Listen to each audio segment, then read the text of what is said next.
The Elite have returned to All Elite Wrestling, and we have more details on the post-AEW All Out Brawl. But first, a major turn took place on AEW Dynamite. Last night's episode of AEW Dynamite would see an appearance from the number one contender for the AEW World title, MJF, who was interviewed by the champion's wife, Renee Paquette, at the top of the entrance ramp. He would make clear that he wants Jon Moxley to be in 110% condition and warned his lackeys, the Firm, to stay away so he can prove that he can win on his own. He also vowed not to use the Dynamite Diamond Ring as a weapon, and Max would say, "If Jon Moxley gets past Pentagon tonight, I need him at 110% at Full Gear." So William Regal and all his weirdo fanboys got no excuses when I beat him in that ring at Full Gear. So you don't go near him, lay a hand on him, or even look at him, or you're fired. In the main event of the show, Moxley would overcome his final step before his match with MJF, successfully defending the AEW World title against Penta El Zero M, and this would lead to a post-match attack by the Firm against the orders of Max. The camera would then show the locker room of Moxley's faction, the Blackpool Combat Club, with the door being locked shut by a chain and padlock, preventing them from making the save. Instead, it was MJF that came down to the ring to stop the attack, pushing his hired guns away from Moxley. The Firm would then attack MJF, with him being superkicked by Ethan Page before W. Morrissey slammed him through the timekeeper's table on the outside of the ring. Upon MJF's return to AEW All Out in early September, it was the Firm that helped him secure the Casino ladder match chip, earning his shot at Moxley in the first place. However, Max has had a change of heart over recent weeks, with him now keen to show that he can win without help, after having always had backup through his AEW career. With the fans embracing him with cheers since his comeback, fueled by the post-Double or Nothing pipe bomb promo where he spoke many truths that AEW fans agreed with, he now heads into Full Gear as a clear fan favourite, with last night's show's conclusion being the next step in turning him babyface.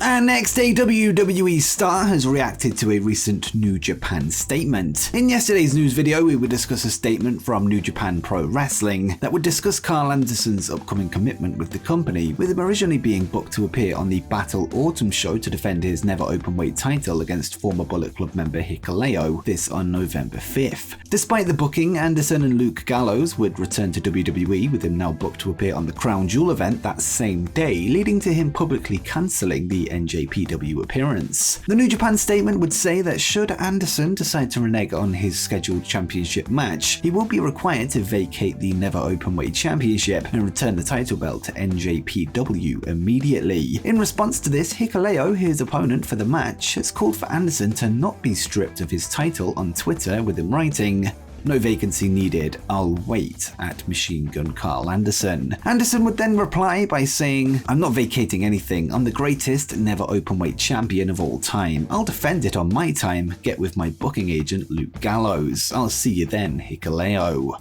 We also have a recent report from Fightful, who claims that despite the ongoing public drama, things are fine between Anderson, New Japan, and WWE, with them writing, Fightful is told there are still and always have been active plans for Carl Anderson to compete in NJPW. We haven't heard an update on the title itself, but that NJPW does expect Anderson to fulfill additional dates, which WWE was fine with. Beyond that, we're told that New Japan has been aware that Anderson and Gallows were heading back to WWE as far back as August, and that's when the deal was hammered out. Those familiar with the situation say that things are fine between Anderson, NJPW, and WWE.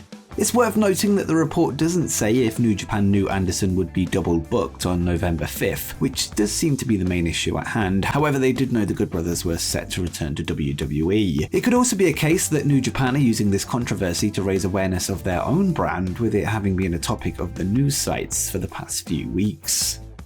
And next up, the Elite have returned to All Elite Wrestling. Following the AEW backstage altercation involving Kenny Omega, the Young Bucks, CM Punk, and Ace Steel, everyone involved would be suspended and haven't been seen on AEW since, with Steel actually being released. With that said, it looks like the Elite will be back on AEW television soon, with Fightful reporting that they're expected back imminently, and the report notes, We've learned that for the first time since AEW All Out, there is talk backstage of Kenny Omega and the Young Bucks coming back to work, at the very least in a backstage capacity. One source said they heard it could happen imminently, but nobody we heard from could definitely tell us when it's expected. Fightful Select has learned that over the past couple of weeks, the most movement out of the situation has happened since the incident took place. We were told a meeting was scheduled for last week, but we're in the dark on the context of those. Fightful would then update the post to confirm that the Elite were backstage at last night's tapings in Norfolk, Virginia, and this was also confirmed by PW Insider. As well as this, Kenny Omega's on-screen manager, Don Callis, was spotted backstage at the show and is said to have also been at the recent AEW Rampage taping in Jacksonville. With them now backstage at AEW shows going forward, you can expect to see Kenny Omega and the Young Bucks back on screen soon, with this actually being hinted at on Dynamite last night. During the show, a vignette would air showing the moment AEW was officially announced on an episode of Being the Elite, before showing their most significant moments in the company thus far, with an effect that made them disappear from the scenes. When they will actually return to television is still unclear, although they have officially returned to AEW in a backstage capacity, presumably continuing their roles as EVPs. But when do you think Kenny Omega and the Young Bucks will return to AEW television, and do you think it'll be before November 19th at Full Gear? Let me know in the comments down below.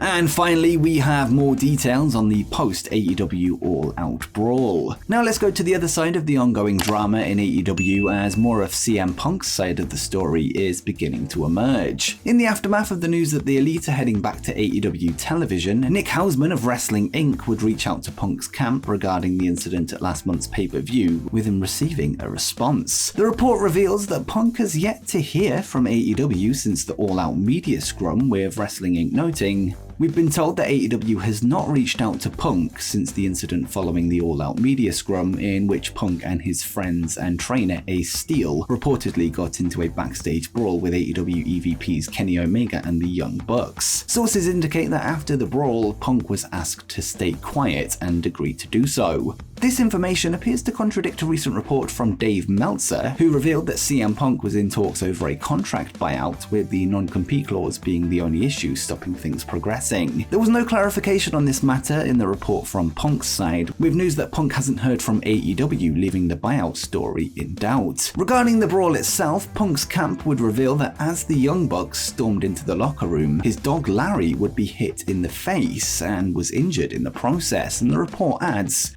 "From the perspective of Punk's camp, the scrum itself, which became the talk of the wrestling world due to Punk's comments on Colt Cabana, Hangman Adam Page and the Elite, didn't seem like a big deal, and only escalated once Punk's locker room door was kicked in and accidentally hit Punk's dog Larry in the face." At a pre-scheduled veterinary appointment a few days ago, Punk was informed that 2 of Larry's teeth had been knocked loose and had to be removed.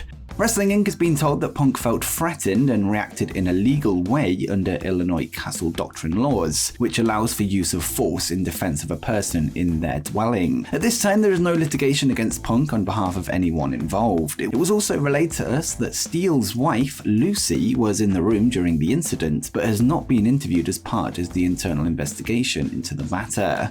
And finally, the report would detail CM Punk's response to Hangman Page, quote, going into business for himself on AEW Dynamite leading into their match at Double or Nothing in May, which was one of the reasons for his media scrum rant. And Wrestling Inc. would conclude, "Finally, we were informed that following Hangman Adam Page's comments on a May episode of AEW Dynamite alluding to backstage concerns about Punk, there was distrust on Punk's end going into his AEW World Championship match with Page at Double or Nothing 2022, and that Punk was concerned that the predetermined match would break down into a real physical fight." Whilst the report does answer a lot of questions from Punk's side of things, it also leaves some questions unanswered. If this story is true, it appears that Punk has not heard from AEW in recent weeks, contrary to reports that he is in talks of a buyout of his contract, which led to speculation of a WWE return. For what it's worth, Dave Meltzer of the Wrestling Observer, who reported the buyout in the first place, denied hearing anything about Punk's dog being hurt over the last 7 weeks, even calling it an outright lie. However, this may be down to the fact that Punk Punk has been told to remain quiet, with nothing getting out beyond what happened on the day. Of course, if the story is to be believed, the teeth were removed just a few days ago. It has widely been reported that the dog was in the room at the time of the incident, with some stories noting that Kenny Omega was trying to get him out of harm's way, and it seems that this was for good reason, given the news of him needing veterinary treatment. This also seems to justify Punk's response, with Larry's injury seemingly triggering his reaction. And before you go, make sure you check out 10 things that you didn't know about AEW's Hook.